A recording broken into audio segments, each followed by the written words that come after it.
Hey y'all, I want to share about this Bible. I have never seen anything like this Bible, and I've only seen one review, and I've started to use it. So I want to show you the pages and the ink and all that, as far as writing in it. This is the Smith & Johnson's Preacher's Bible.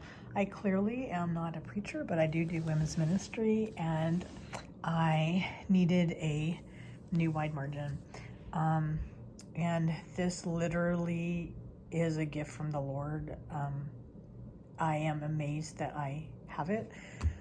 I am going to direct you I'm just going to go briefly over the outside of it, but I really want to show you the inside.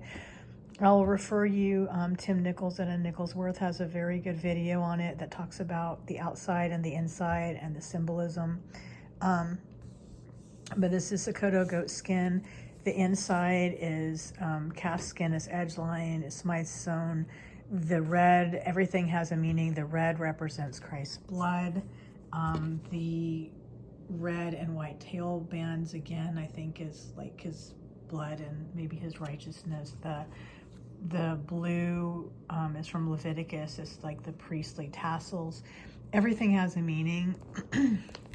This is the old Schofield layout minus the notes, and they redid the typeface out of 2K Denmark, and they made it bigger, so it's almost a 10 point, not just shy of a 10 point.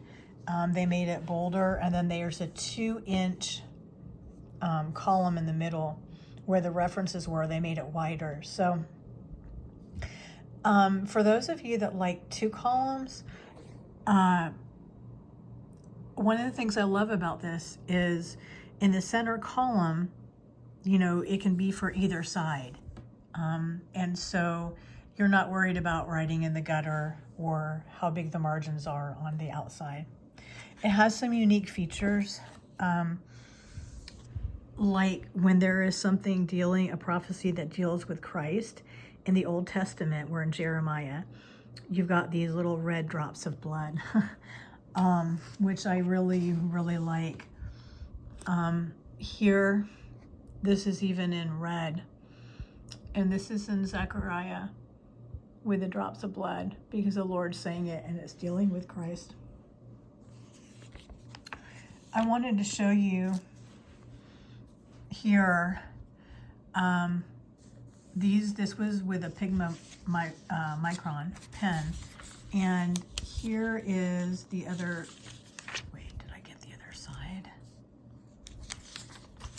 Yeah, here's the other side.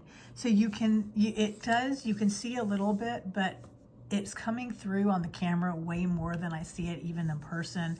I could easily write on this backside. It doesn't detract. This is 42 GSM paper or 44, I don't remember, rather than the 28 to 32 GSM that normally we see in Bibles. And when there's not commentary, because everything's blank, but so where there was Schofield commentary and there's all this extra space to write. There is at the very beginning and at the very end lined paper. These are my pencil marks, clearly, that are imperfect, but 2 columns that you can put your topical studies. I'm just beginning to fill this in. And then they have, after pages of that, they've got an alphabetized one, which is really, really cool. They do not have maps or a concordance because of all these pages. They've got some in the front as well, and the cardstock kind of pages. So here again is Pigma Micron on this side, and on the back you just barely see it.